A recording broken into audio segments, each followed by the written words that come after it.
everybody out there, track fans, field fans, athletic fans, for all. What's going on, everybody? Welcome to Talking in Ovals. I am Alex Cuesta, co-host over there, Dave Hyatt. What up, Coach? How are you? Not much, Alex. Another stellar week of track and field coverage. We did. We had another good week. We had a few good meets, but this week we're going to do a little bit of a different show. We're not going to dive into the meet coverage like we normally do. We have some fun for everybody, and I think we're all going to enjoy it because when we first came on, we did the pilot, the first episode. We talked that we wanted to be more than just, strictly covering meets, strictly covering big meets, and we're going to jump into that type of thing today. Before we do anything like that, hope everyone's having a good day. Monday, September 5th of 2022. That's when we are recording. If you like what you hear today, give us a like, share, follow, subscribe, rate 5 stars on Spotify and iTunes. You can find this show anywhere you can find a podcast. And most importantly, spread this word of mouth to all your other running nerds and anyone else that likes it. And just say, hey, go listen to the show. It's a good show. So before we get in, I want to introduce our guest. She's somebody that I think we've known for a little bit. I've known her since she opened the store that we are going to talk about. She is a local owner of a Fleet Feet Poughkeepsie over here. She's Kim Caruso, and she has been amazing to the running community here up in the Hudson Valley. What's going on, Kim? How are you? Hey, Alex. I'm doing well. How about yourself? I'm doing good. We're going to really delve into the journey of the store because I think it's really interesting, and I want maybe to encourage more local shoe store hosts to come in because I feel like every running community has kind of a different vibe and a different thing going on with it. But before we jump into that, me and Coach Hyatt here, we want to file some more grievances on this show, which seems like we do every single week. So there was a stellar Diamond League meet in Brussels, which Diamond League has been producing. My grievance stands with the Diamond League, which everyone's heard already. But the actual meet itself was fantastic. Now, you got to experience the full of the meet if you watched it in its little secret cave on Peacock, right? Right, Coach? We both enjoyed the Peacock version, but you decided to hurt yourself a little bit, didn't you? I did, yeah. I just tried to, I'm going to compare the coverage on Peacock to the coverage when they actually aired on NBC. First of all, it's the next day. So anybody who's on Twitter or online already knows exactly what happened. Yep. And what I found was pretty astonishing. First, let's go into the fact that they changed the order of the events to kind of fit their narrative. You have events that are shown when it's dark and then events that are shown when it's daylight. And it just kind of ruined like the whole structure of the actual meet. And they add that fluff that they add to the American audience, all those little personal bios, which as a true track fan, I don't want to see that. Just show me exactly what's happening in the field, on the track, and that's it. It reminded me of watching the Olympics when you don't watch it on the NBC Sportsnet feed, but you actually watch it, on prime time at 8:00 at night. It's just too personalized, and they just take away. I think the men's 5K, which by the way, Grant Fisher, amazing, 12:46. Congrats to Grant Fisher, American record again. I think they showed maybe 3 or 4 laps of the whole race. Ridiculous. It's asinine. So Kim, real quick, I have to ask you this. So you are the owner of the local running store around where I live here in Poughkeepsie. Mm-hmm. Now, as you as a running store owner, you kind of hear about all the events, the 5Ks going on and things like that. Wouldn't you think that you would have some sort of an inkling of the major league in track and field and the events going on? Like, wouldn't that kind of just leak out to you in like an obscure way? Did you even know that there was an event going on 2 days ago, 3 days ago, and the biggest like league for track and field? Did you have any idea that it was going on? I'm going to be honest with you, Alex. I had no idea. And that's where me and Dave have a big issue because it's pathetic. Because what other sport do you not know that your major league is having a big event going on? And this is our biggest problem where, you as a local running shoe store owner, we have all of our local 5Ks. They are very well promoted in the area. And any area that has a good running community has the 5Ks, the 10Ks, the marathons, all these types of things very well promoted. But that's about it. There's nothing for the pros. The casual runners, the very good runners down to the novice, all get to make their hay and do these types of things. And that's a problem to me when the local shoe store can't sit there and go, oh, to a running fan, like, oh, are you a fan? Like, there's a good meet going on this week. It's so-and-so is going to be there. So that's, I don't know. Americans suck at covering track. It's not very good. And even the marathon, they do it better now. They've been covering Boston and the other marathons better where you actually watch the race, but. Well, I mean, because that is on it's usually on the app for NBC Sports and they do cover it in its entirety. So It's great, but I was just and the world feed, the announcers, it's not pro this country. It's just telling you exactly how it is, what is happening on the track or in that event. And it's just a pleasure. It's so frustrating watching it on NBC. It's just, you barely see any of the actual events. So disappointing. The world feed guys do get a little more excited when the Great Britain people do well. And that doesn't blame them because they're all English.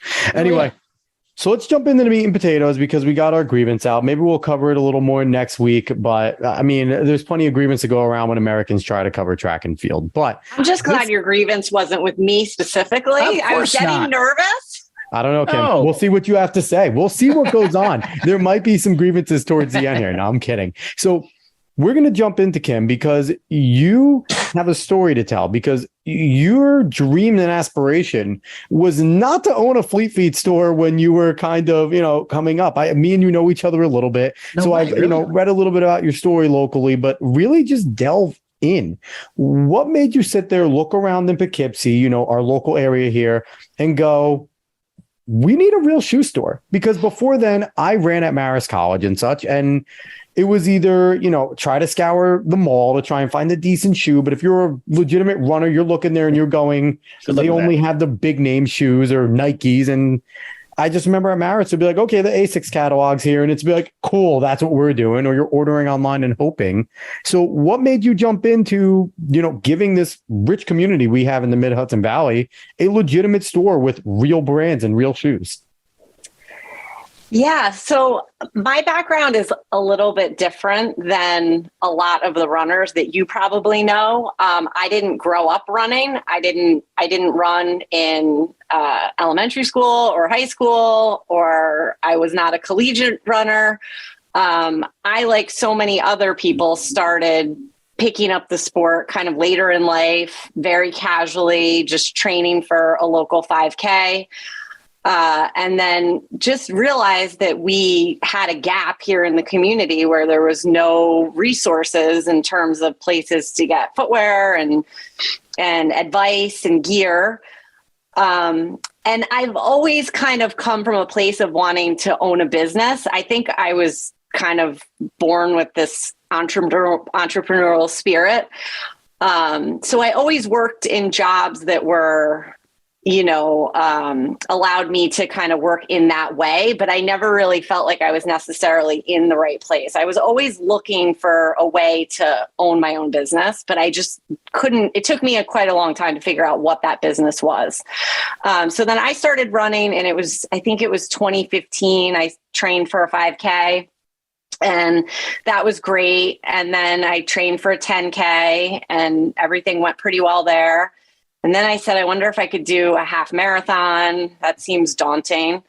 And then that was where things started to get interesting, little injuries creep up and, oh yeah, all the things that runners deal with when they start, getting into different distance. And that was when I started asking questions. Where do I go? And what do I do? And I have this little nagging injury. And everybody that I spoke to said, oh, well, you have to travel. You have to go to Albany. They have a running store up there. You have to go to New Jersey or Connecticut or Westchester, but we don't have that here. And I was like, well, this is kind of weird. Why don't we have this here? So that's exactly what I did. I went to the first running store that I went to was down in Westchester County. And, I took a visit and went through the whole process and got what they call quote unquote fit for shoes. And that was my first like real pair of running shoes. And then, I went on to complete many half marathons, all sorts of crazy things after that point. But it was always kind of in the back of my mind. I was thinking, well, why don't we have this here? So I always say I wanted to open a running store before I even knew what Fleet Feet was. So Fleet Feet, for those who don't know, is a franchise. We're a nationwide brand. We have about 252, I think is the number right now, stores across the country. But I didn't know that Fleet Feet existed because, one, I was a relatively new runner, and two, we don't have any. The closest one is Albany or New Jersey. So, Kim, I don't know if you found it bizarre, but we have the Mid-Hudson Roadrunners here, and it's one of like the most like rich road running communities I think I've seen around. There's, a ton of races, a lot of participants. So like, did you look around at that too? And is like, how have they been thriving this long if there's like no local community store? Like, is that something that you also looked at and kind of puzzled you and pushed you more? That was one of the first things that I did when I started to go down this road. Was I started to get involved with the Mid-Hudson Roadrunners, volunteering and just getting more involved. And, they put on races. Yeah. So I just started to kind of immerse myself in the community just to get a handle on kind of what was going on and what the gaps were. And then that was when I said to myself, I wonder if there's a franchise, because I would love to open a running store, but I don't really know. I don't know if this is even something I could do, or if I even have the experience to do something like this. So that was when I started looking into a franchise, and I found Fleet Feet. And then I traveled around to a couple of different stores. I had to drive, but I went and I did that. And then that was when I got in touch with them and said, I think that there's kind of a gap in the market here in Poughkeepsie. And everybody was like, oh, what? Nobody knew, nobody knew what Poughkeepsie there. Where is this? And we did some market research in terms of just like demographics and population. And, we don't have a ton of population here in this area, but we have a lot more than other areas in the country. Yeah, we're not a major city, but we have enough around, and especially with interest in running. And we have, Marist College is close and they're the big program. We have Vassar and they're a decent program for D3. So, there's something here. Right. And at the time we had the Walkway Over the Hudson was still doing their marathon. So that was one of the things when I spoke to Fleet Feet, I said, we have actually a pretty substantial marathon here right in our city. Which it's sanctioned too. Yeah. USA sanctioned marathon. So those were the conversations that we started to have. And I compared our market a lot to Albany, actually, because if you look at the population numbers and the income numbers, they're actually very similar if you look kind of on a county level. So the Fleet Feet up in Albany has been around many, many years, and they've been very successful. So that was kind of my case study. If they can do it there, we should absolutely be able to do this and make it work here with the population and the demographics that we have to work with. Yeah. And, it's been, I've been around, I've seen it since you opened up the store, and it's been cool to watch you. I knew some of the runners. I was coaching some of the runners that you hired. And I think it was, it was good because a lot of them were local kids anyway. Some of them were from the area. And, just the way you were certainly passionate about when you opened it up. Like you were involved. You weren't just, and you're still very involved, but you weren't just trying to open it up and make a quick dime. You were very much in trying to make this something that's a part of the community, not just a store. Dave, did you have a question real quick? No, I'm just saying, like growing up here where we did in Ocean County, New Jersey, like I was always blessed in high school that we had this place called Miles Ahead. Yep. We all got our shoes there. I bought every single pair of running shoes that I ever had from high school on. And then when I coached, I was like, hey guys, if you're serious about running at all, you have to go there. Cause just like you said, like fit for your shoes, like they would look at your feet. They would give you a foot analysis, a gait analysis, and they would just make sure that you definitely had the right shoes for your type of foot. And also based on the events that you're going to competing, whether it was training shoes, whether it was spikes. I mean, they would even get you pole vault spikes, javelin spikes, anything that you needed. It was amazing. Do you still remember the route? Because I remember they used to tell us the streets to go take a jog on when you were trying to get the trainers. I forget it. They would be like, take this road, come back this road. And they gave us a route to go and try our shoes. Miles Ahead has actually moved into a much larger store now. It's not that really tiny little shack that it had. But I mean, they are always sponsoring meets. They do so much for the running community. And if you are a high school student, you mentioned that what high school you go to, and 10% off, right? Something like that. Yeah. So I mean, it's just great. And every coach knows that, and you trust that sending your athlete there, they will get the absolute best shoes that they could possibly get for what they need them for. And that's the cool part, Kim, because from what I saw from what you were doing was similar to that store. And that store has been around for ages. It's a legend in our area where me and Coach grew up. And one of the things was, if you went there, they would, the coaches would say, oh, there's a bunch of college kids that work there. And, they're runners in college. This is just their side job, or they're local guys, and they understand it. So they know. And that was cool, because you would go there. And one of my coaches went to school with one of the guys there. They both ran distance at Penn State. So it was like, you could find those little connections. And I saw you doing that here, and it got me excited to see that. Now, when you opened up, Kim, what was the reception when you first jumped in and the grand opening happened? Were you overwhelmed with people that wanted to come in? Were you nervous because there wasn't as many as you thought? What was that situation like? I think, you go into something like this and you really don't know what to expect. So I was in a situation where I had a pretty successful corporate career. I worked in sales and marketing for about 15 years. And my decision to move forward with this was really from a place of passion. This was something that I wanted to do and I felt strongly about. And I really wanted to wake up every day and love what I do. And I wasn't in that situation. So I felt really good going into it that I had found the right thing for me. And then it's just a matter of, okay, I think it's going to work. But, there's always that little bit of nervousness because you don't know. This is completely uncharted waters for everyone. There's been a couple of very small running stores that have popped up throughout the years here, but no franchise. And really nothing to speak of. So it's just completely uncharted water. So of course, I had every degree of confidence that we were going to be successful, but there's always that hint of, well, who really actually knows what's going to happen?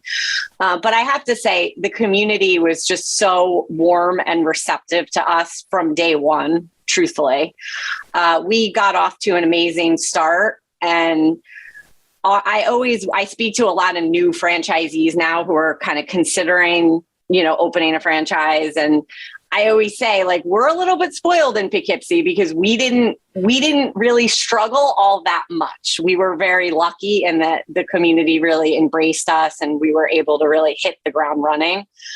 We actually, fun fact, we broke the first year sales record for Fleet Feet for a new store in a new market. Wow. Congratulations. Belated. That record had previously been held by Albany, and that was 10 or 12 years ago at the time that we had opened. So for all that period, nobody had broke that record. And then we were able to do that here in Poughkeepsie. So that kind of, from the franchise perspective, then all of a sudden everybody knew where Poughkeepsie was, where when we were first talking about opening, people were like, where's this place? So that kind of put us on the map. And but I mean, the community's been amazing. And, this is definitely a business that you have to work at. And I work hard at it every single day. This is not, when I speak to new franchisees, I say, if you're looking to invest in something or you're looking to make money, I could give you like 100 other business ideas that will probably be more lucrative, truthfully. But this is something that you have to work at every day. It's not a build it and they will come. I get kind of frustrated when people say that because I'm like, that's not the strategy at all. It's build it and then tell them about it and then tell them about it again and then go find them and drag them in. And then make sure they have a great experience and tell all their friends. That's really what we do.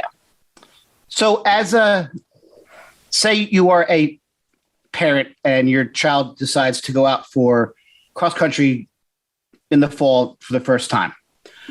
I remember my first trip to a miles ahead. My family and I had no idea. We just thought, oh, well, you just run in any kind of shoe. So we went there, they did everything. And I learned that I supinate, which for you guys don't know, means that you roll outward, because I have high arches. So what would you say is the biggest advantage to going to a store that specializes in running attire rather than your Kohl's or your, mall? Foot Locker, Foot Action, Finish Line, one of those.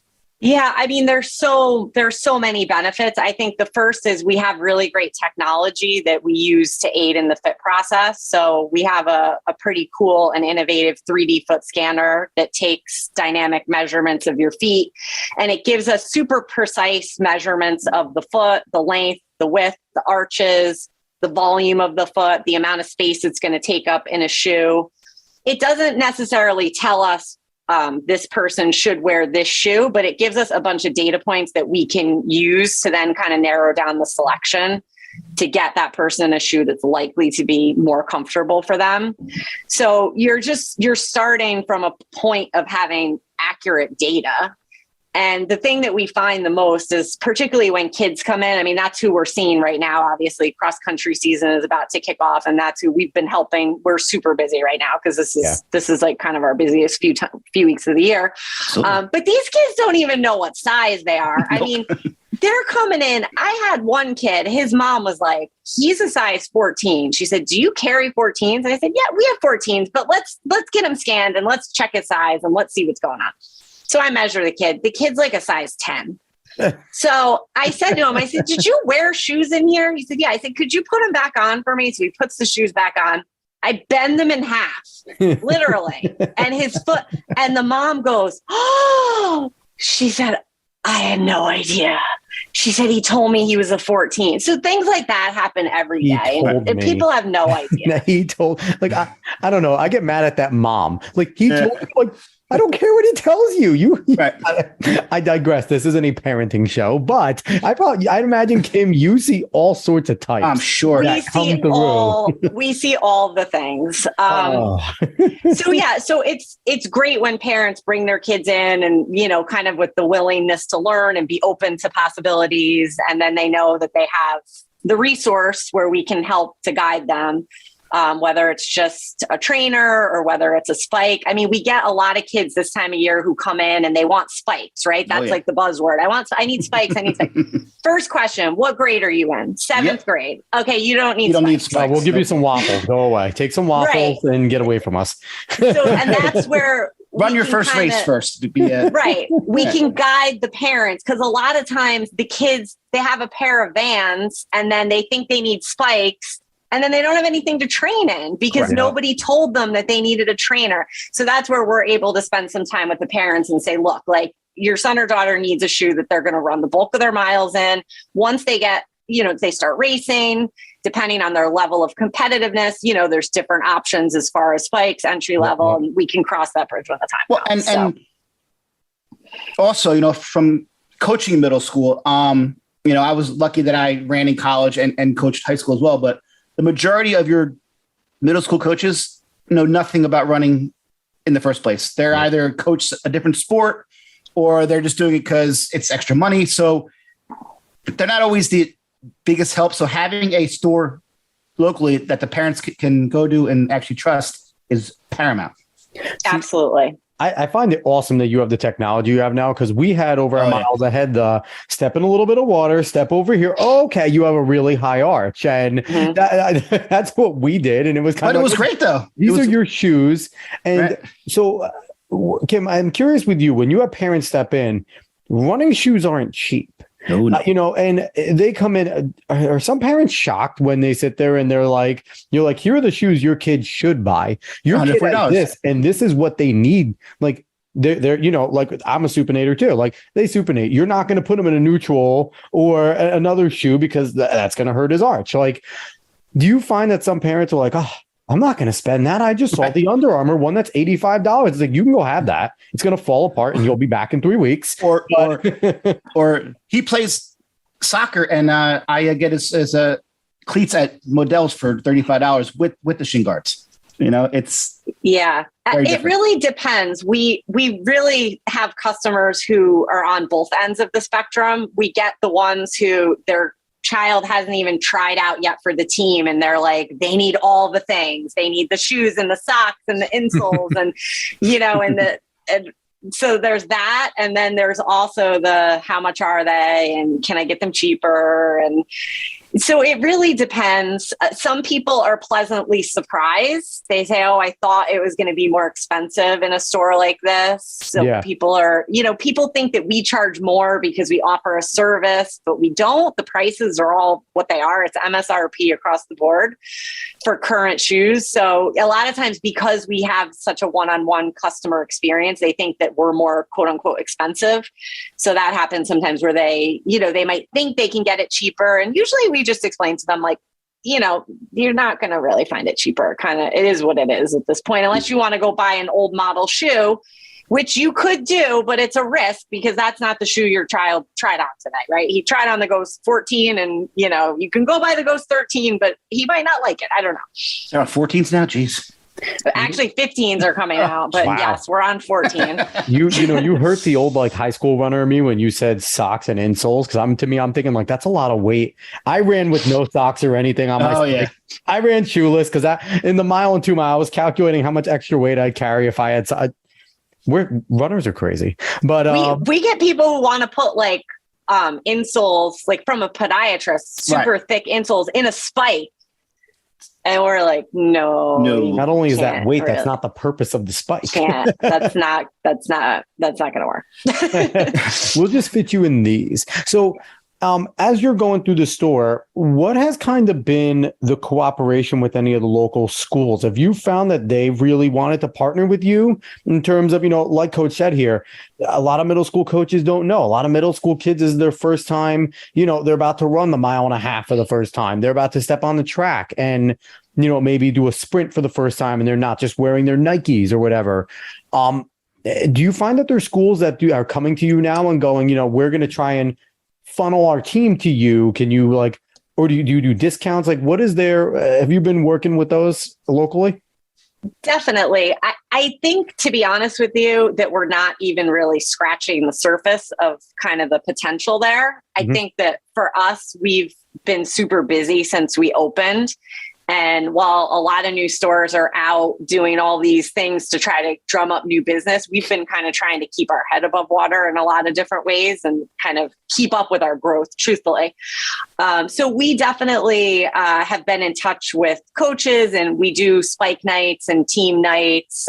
Sometimes we'll do events where we open early and the whole team comes in and gets fit. It's pretty cool. But I don't think I don't even think we're really scratching the surface here of what is possible, because I think this season, cross country kind of snuck up on me. And I was like, well, here it is. And we're already kind of in it. And I didn't even really have time to get in touch with anyone. But a lot of the athletes are coming in. The word travels pretty fast, and the coaches are happy to have us here and happy to be able to send their athletes in so that we can guide them in the right direction. What would you say is the biggest difference between going into your store and maybe having an online component? Because obviously you don't get that fit for shoe service that you're talking about. Because when I was growing up, it was either Miles Ahead or get out the old East Bay catalog. And just, and today it's Amazon, right? That's what everyone talks about is Amazon. So obviously, we're a brick and mortar store, and online is always, we have our own website. So people can shop with us locally through Fleet Feet, Poughkeepsie.com, which is awesome. But obviously we're always kind of competing with online. But I think when you start talking about a product like shoes, it's one where people really want to try it on for the most part, and they want to kind of feel it before they buy it. And particularly because the models are always changing. So it's not even a situation anymore where, you go and you get fit and your shoe and now you can just order it online, because that shoe is going to be different next year. And if you make that mistake one time online where you order it and it's not what you thought it was going to be and you're stuck with it, you would have been better off to go and take the time to try a few things on. And we could tell you, hey, that model changed. You might like this model instead. So, I think we're in a really good position in terms of, quote unquote, competing versus online at this point. I want to ask a question a little bit on the kind of, I guess, insider stuff in terms of inventory, because I know runners like me are crazy. And if we like a shoe, we like a shoe. And, I knew I liked, Brooks had kind of like the free project going on for a long time, and they ended it.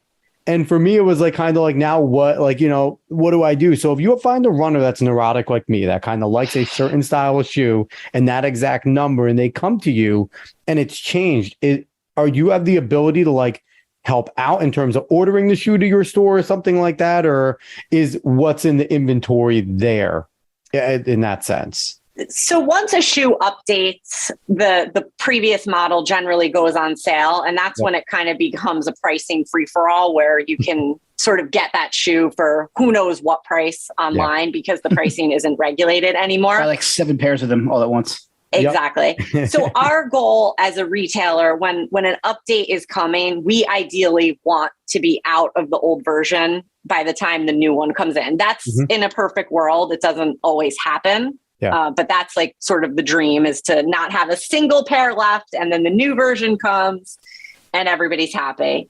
But once a shoe updates, generally we can't order the old ones anymore, because at that point the inventory is gone. So in that case, we would probably just direct you to get it online. Okay. We don't really want anyone to pay. I don't want anyone to pay more for anything.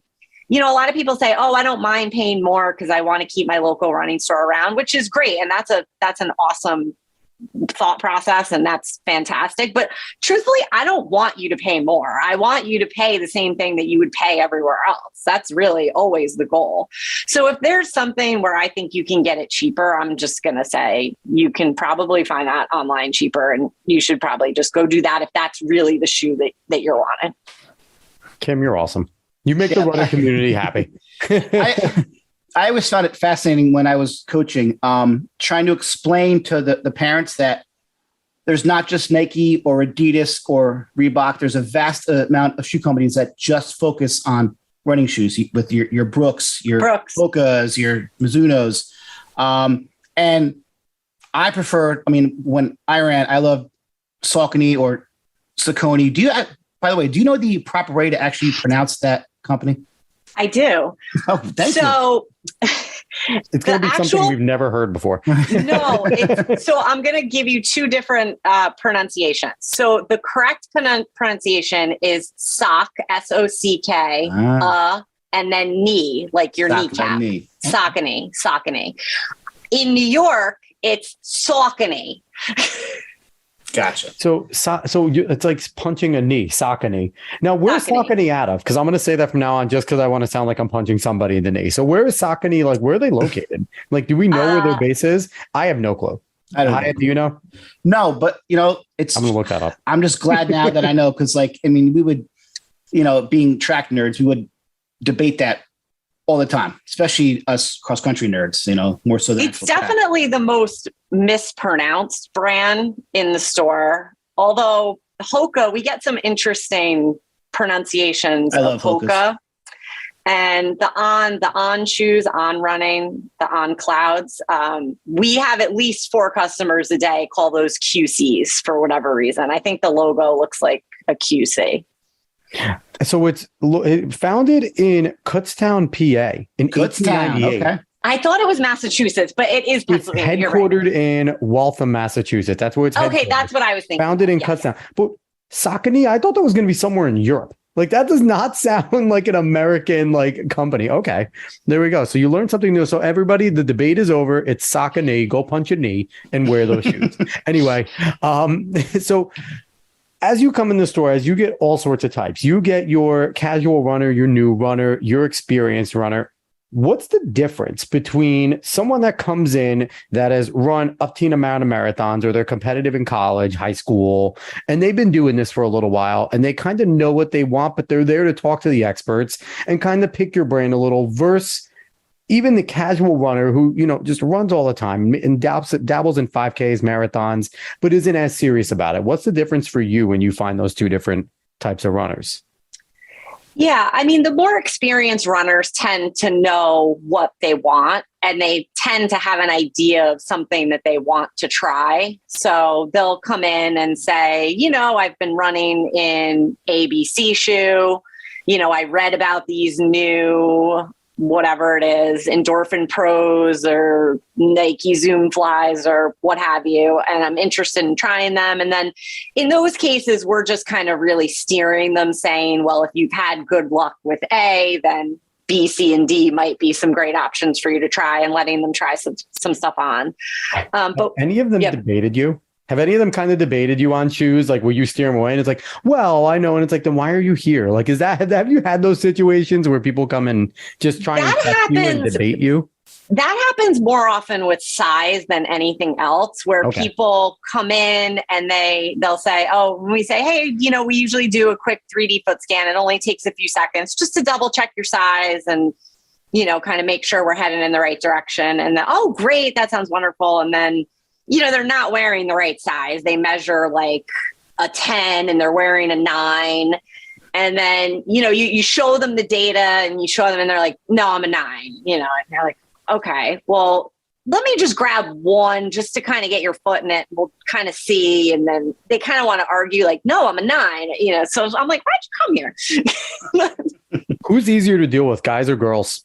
Who's generally easier to deal with in terms of shoes and being more open to kind of the new advice? I'm putting you on the spot here.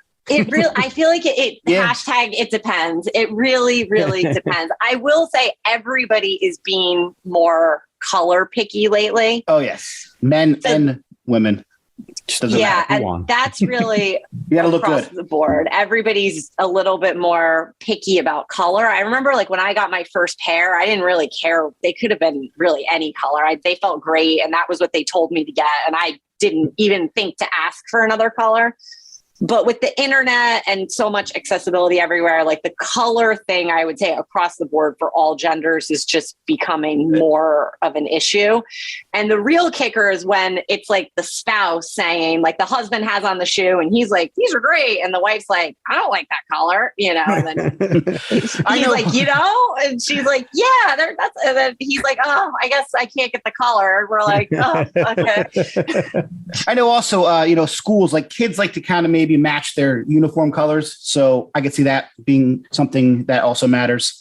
Yes. And also if their rival team is a color, they don't want that color. And It's funny because when you start getting into footwear buying and styles and colors, the first thing you learn is that don't buy red shoes because red is the most polarizing color and red never sells.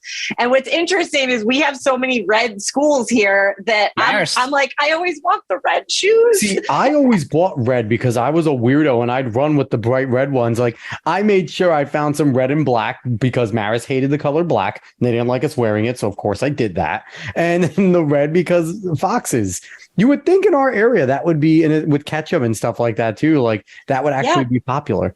We do sell red shoes pretty well. And I think it's for that reason, but it's just funny because a lot of times when we do our orders, I'm the only store ordering the red because nobody wants red is just the color that you stay away from in terms of footwear. So did I know that? They always say, don't order the red. No one will buy the red. But I was like, well, except in Poughkeepsie because we have red schools. So as you're looking at it, as you're running, your store and you're really involved and you guys sponsor, you have a lot of cool plans. The donut run was amazing. I love seeing the donut run and you try to make it fun. As you've tried a lot of things and worked with different programs and different companies, what have you found is the best way so far to really grow the sport, to expand it outward, to get it past just your hardcore runners and kind of introduce people? And I love your program where you train people to run a 5K. Kind of talk about that because I feel like that's a really good program. And then kind of whatever else as a shoe store owner, because you're really big and like you're a gateway to this sport. Really, the only thing you need to run is a pair of shoes. So like you're the gateway. So whatever you found like has kind of grown the sport in our area. Yeah, I mean, I think there's a few different components to that. I would say that the large majority of our customers who come in on a day-to-day basis are that casual runner, similar to me. They're not the people who probably ran in college or high school. They're probably not super competitive. You know, they might be training for a 5K or 10K, a half marathon, a marathon. Those are really kind of the bread and butter of our business. And we really focus our community events around those folks because they're the ones that are going to be the most impressionable in terms of they want advice on gear. They're looking for that community aspect. So everything that we do is really with the community in mind and community focus. So like you said, we do our training groups where everything from 5K. Right now, we have a half marathon group that's training for the Hartford half. We have just about 40 people as a group, Nice. and we're all Very nice. training together. We meet twice a week. And for a lot of folks, it's going to be their first half marathon. A lot of the people in the group have trained with us before. Some started not even as runners. You know, they started with us in a 5K program where maybe they were just walking. And now, I mean, we have people who started with us to run 5Ks who've gone on and done 100-mile, you know, ultra marathons. And Awesome. That's when I say, I'm like, well, now you're crazier than me. So now I don't really know what to do with you, right? That's when you kind of... So with that, do you have like someone who actually coaches them, or is it more like an app or some sort of like training work, you know, like paperwork or whatnot? Or do you have someone who actually like coaches them and reaches out and make sure, you know, to try to hold everyone accountable for? Yeah, absolutely. So each day? I'm actually, I went and got my coaching certification shortly after the store opened. So I'm actually a certified coach. So I do all of our training programs, and we also partner with a local physical therapist. So they help us out with strength training. So for this half marathon program that we're doing now, we have weekly in-person strength training that's focused solely around running. So it's things that are very specific and geared towards running. Not, you know, we're not doing bicep curls. We're doing single leg deadlifts, stuff like that. So yeah, that's me that does all of that. That's yeah. awesome. So I would imagine that all of that, obviously it's a paid service, right? Yes. So our training groups are paid. They're not horribly expensive. They range anywhere from $100 to $150 for, you know, an 8 to 12 week period where you might get two times a week group runs, your weekly strength training. We have a Facebook group, so that's where we kind of communicate with each other. You get a training plan. And, you know, we answer all your questions, and it's great. I mean, this is really how we've been able to build the community, is just through doing these types of things. So the training programs is one. And then all of our community events and fun runs that we do is kind of the second component. Like Alex talked about the donut run, which is my favorite. That is my favorite event every year. We do it in May. Leggings, those donut leggings they come back every year, and they are classic. Every year I get a different pair, but it's getting harder and harder to top the previous year, I have to say. You have to get a pair of Homer Simpson eating a donut one, because I guarantee they have those. And that would be the most epic leggings I think I'd ever see in my life. Yeah. Yeah. So we just, you know, we try to do, I would say 3 to 4 events per month that are theme focused. A lot of them are around food. Some of them, we do monthly pub club runs. So we go around to different local breweries or, you know, places that serve beer, and we do runs from there. Every Friday morning, we partner with Eastern Duchess Roadrunners, and we do a breakfast run. So that's at 6:30 a.m. on Fridays. We go to different locations every week in the Hudson Valley. And these are all just ways that every week we just hope someone new shows up. And that's really what it's about, is then somebody shows up and they say, oh, wow, this is great. And then then they just kind of become a part of the community. That's really cool. Kim, I have to say, I've had a great time talking to you on this show. Dave, do you have anything else to add? I think this is fantastic. I am amazed by everything that you guys offered to the whole running community. And I don't know of any fleet feets that are in my area, but it sounds like a store. Now, are they all pretty much do the same programs that you offer, or is it kind of generalized based The on owner by owner? Do you guys do your different stuff, or is it kind of Fleet Feet standard? Yeah, so there is definitely a difference from owner to owner. I would say most of the stores are doing the training programs and that sort of component that we talked about. The fun runs and the events, that's kind of my spin on it. So like I said, I came from a sales and marketing background. So events and marketing is really kind of my jam. And that's what gets me excited. So I always am looking for ways just to do something different and get people excited. And whatever that is, right now we're actually doing a virtual challenge, September and October. It's like scavenger hunt challenge. And you have to do, I came up with this thing myself. It's crazy. You have to do 50 tasks centered around running, silly things. You have to wear silly things and it just gets people moving and it gets them excited and keeps them motivated.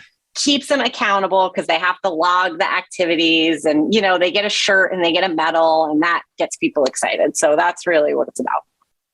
So yeah, this has been awesome. Kim, I really appreciate you coming on again. Kim Caruso, owner of Fleet Feet Poughkeepsie. You talked about a bevy of things already. Anything else that you want to promote, shout out that's coming up events wise, any social media that you would like people to know that they can reach out to you or events that they can do in the area? Yeah, we're always super active on social media. So if you follow us on Instagram or Facebook, Fleet Feet Poughkeepsie, that's where we post lots of product related stuff as well as all of our events. We have a couple cool things coming up. The end of September, we're going to be doing a pancake run, which I haven't opened up yet, but I need to get that going. It's National Pancake Day. Very nice. So we're going to do a run and then we're going to eat pancakes, obviously. So that's going to be awesome. October, we're actually doing a color run. That one's going to be a fundraiser. So that's going to be pretty cool. We're definitely doing something Halloween themed. And this year, for the first time ever, we're doing a Day of the Dead night run, which is going to be a skull themed. I'm obsessed with skulls. So I've wanted to do this since we opened. It's happening this year. How about keep an eye out. Santa run? I know those are usually popular. Every year we actually do an ugly sweater run. It's usually the first weekend in December. This year, I think it falls on National Sock Day. So I'm pretty sure that we're doing an ugly sweater sock as the giveaway. So that one's going to be a lot of fun.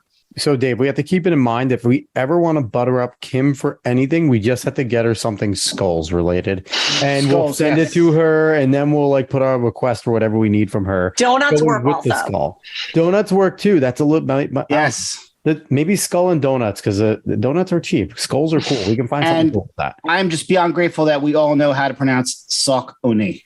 Saucony. Punchini. Just if you're from New York, Saucony. Punchini. I'm calling it Punchini from now on. Give me the Punchini shoes. All right, everybody. Thanks so much for listening. I really appreciate you all for listening to Talking to Nobles podcast. Myself, Alex Cuesta. Down there with me, as always, Dave Hyatt. Like, share, follow, subscribe, rate 5 stars on Spotify and iTunes. Find us anywhere you can find a podcast. Spread this word of mouth. And on the socials, go at Talking to Nobles on Twitter. You'll find us there. We like to talk a lot of track and comment on everything we see there. So, everybody, we appreciate you listening. We'll be back next week for another fun episode. So long, everybody.